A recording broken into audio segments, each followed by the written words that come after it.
Yo, Tomodachi! Daijoubu kai! Estamos aqui para mais uma Assist Yokai e hoje nós vamos falar sobre Hidarugami. Conhece ele? Vamos descobrir mais. Quem viu meu vídeo sobre o Gashadokuro, acho que já deve ter ouvido falar.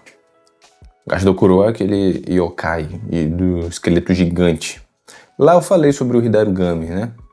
Como viu no vídeo, a origem do Gashadokuro de morte de pessoas que não tiveram um funeral, morreram em batalhas ou até mesmo de fome, né? E seus ossos acabam dando origem ao Gashadokuro e seus espíritos assim acabam dando origem ao Hidarugami, que é o que eu vou falar hoje.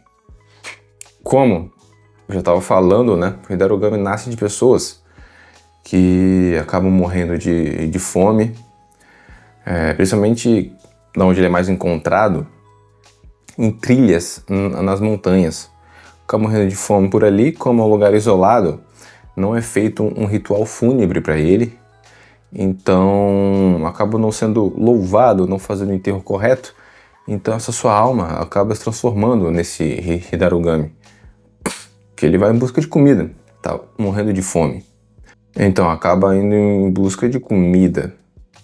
Eu não consegui encontrar a origem da lenda quando começou a ser feito isso.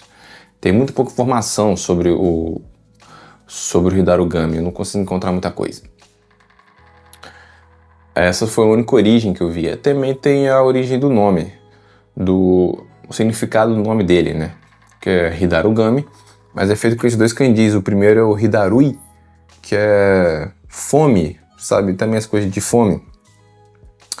E o Kami, né, que é lido como Gami, quando às vezes tem kanjis em japonês, quando junta, ele acaba tendo essa leitura acaba mudando a leitura, né, então Kami vira Gami, que seria de Deus, divindade, dando uma categoria acima ao Hidarugami de um simples yokai, acaba até chegando ao ponto de ser uma divindade, né, perto de uma divindade provavelmente. E sobre os poderes, ou como ele caça, né? Afinal, ele está sempre com fome. Então ele acaba encontrando as suas vítimas, né? Pode ser pessoas ou animais. Ele possui essas pessoas, dando a ela fome, muita fome. Então as pessoas acabam indo... se não tiver comida, né? Acabam morrendo de fome mesmo. Com isso, essa pessoa acaba se tornando um outro Hidarugami. E os Hidarugamis não andam sozinhos, assim, eles andam em grupo. Então, quando eles atacam outros humanos, acaba aumentando esse grupo, ficando cada vez maior. É assim que eles, digamos, aumentam a quantidade de Hidarugamis. E como todas as lendas, elas acabam sofrendo alterações conforme as regiões que elas se encontram, né? E como o Hidarugami, essa lenda do Hidarugami espalhou para o Japão inteiro, em suas regiões tem algumas mudanças, como na província de Wakayama, é dito que existe um poço gaki, né? E o que é gaki, pode estar se perguntando, né? Que eu não falei o Hidarugami. Gaki é um outro yokai também a ver com fome. Ele tem uma origem mais na China, budista assim, acabou chegando no Japão depois, mas ele tem a ver com fome. Eu vou fazer um vídeo explicando sobre o Gaki ainda. Mas é só, como tem a ver também com fome, é dito lá que nesse poço você pode convocar dali sair Hidarugamis dali de dentro. Outra é na província de Shiga. Lá a possessão do Hidarugami é mais terrível, porque quando ele possui, a pessoa fica com fome, cada essa pessoa encontra uma outra e acaba... E ele acaba pedindo, tem um tigela de arroz com chá, enfim, uma comida. E essa pessoa diz que não tem, que já comeu, né? Que ela comeu aquilo, ela tinha comida, mas ela mesma acabou comendo.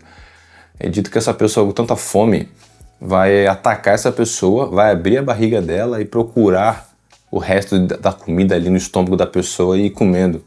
Realmente bem mais pesado, bem mais macabro isso, né? Como eu disse, na província de Mie, ali também é dito que ele não ataca só humanos, ataca também gado, quando ele tá fazendo trilhas nas montanhas, né? Que às vezes tem que levar o gado para algum lugar, às vezes tem que passar numa certa montanha, né? Então eles também atacam o gado também. Nas prefeituras de Kochi, Nagasaki e Kagoshima, existem pequenos santuários ao longo de estradas e passagens que consagram o kami Shiba Origami. É dito que ali você faz pequenas oferendas, mesmo que seja de poucas coisas, como coisas pequenas, pedaços de pau, faz algo simbólico, mas faz oferendas para se proteger do Hidarugami. Então ele já tem essa divindade, essa coisa para proteger, para prevenir que você seja atacado. Também uma outra forma de prevenir, ou também até de você derrotar, que você sempre leve comida quando você está indo na montanha, principalmente arroz. Que eu vi uma forma de, digamos, derrotar ele quando ele é possui e sente aquela fome, é você comer bem que seja um bocado de arroz. Aí eu vi que desenhando o kanji de arroz aqui na mão, lambendo assim, meio que você consegue expulsar ele. Então você tem que estar prevenido. E desculpa, bati aqui. Tá sempre carregando um bocado de arroz, principalmente, né? Para poder conseguir expulsar o Hidarugami de dentro de você. Bom, o vídeo é isso. Como eu falei, tem muito pouca informação sobre o Hidarugami, então só compilei aqui as coisas que eu encontrei. Tô fazendo esse vídeo, na verdade, porque eu queria fazer um outro. Mas ia demorar muito e eu tô com a ideia de fazer pelo menos um vídeo a cada 2 semanas, né? Então, como ia acabar demorando, eu decidi fazer uma Assist Yokai, né? Eu peguei esse yokai, ainda bem que ele é bem curto, eu consigo fazer mais rápido. Eu queria fazer um vídeo sobre a imigração japonesa aqui no Brasil. Tem um livro aqui, falar sobre sobre o Ryo Mizuno. Esse cara aqui, fala sobre a história dele, né? Como tá aqui o homem que iniciou a imigração japonesa aqui no Brasil. Pretendo fazer esse no próximo, mas vamos ver do que acontece. E uma outra coisa que eu quero falar aqui é que eu fiz um grupo no WhatsApp pro canal aqui. Vou deixar o link aqui na descrição. Lá a gente fala sobre o Japão, às vezes manda vídeo. Tem algumas pessoas já ali que eu já mandei para poder testar, achar ideia, né? Aí quem quiser entrar tá ali, é só pra gente falar sobre o Japão, história, cultura, indicar filmes. Eu vou postar os meus vídeos lá também, que às vezes o YouTube acaba não mandando pra todo mundo. Então, quem quiser participar, vai ali. Vamos ser respeitosos com todo mundo. Ali todo mundo tem interesse e gosta do Japão, então tá fazendo amizade, é uma comunidade legal assim. Um ajudando o outro, dando informações. Você pode dar ideia de vídeo pra mim também lá, né? Vão poder falar melhor comigo também, quem quiser. E estamos, amigos. Até a próxima.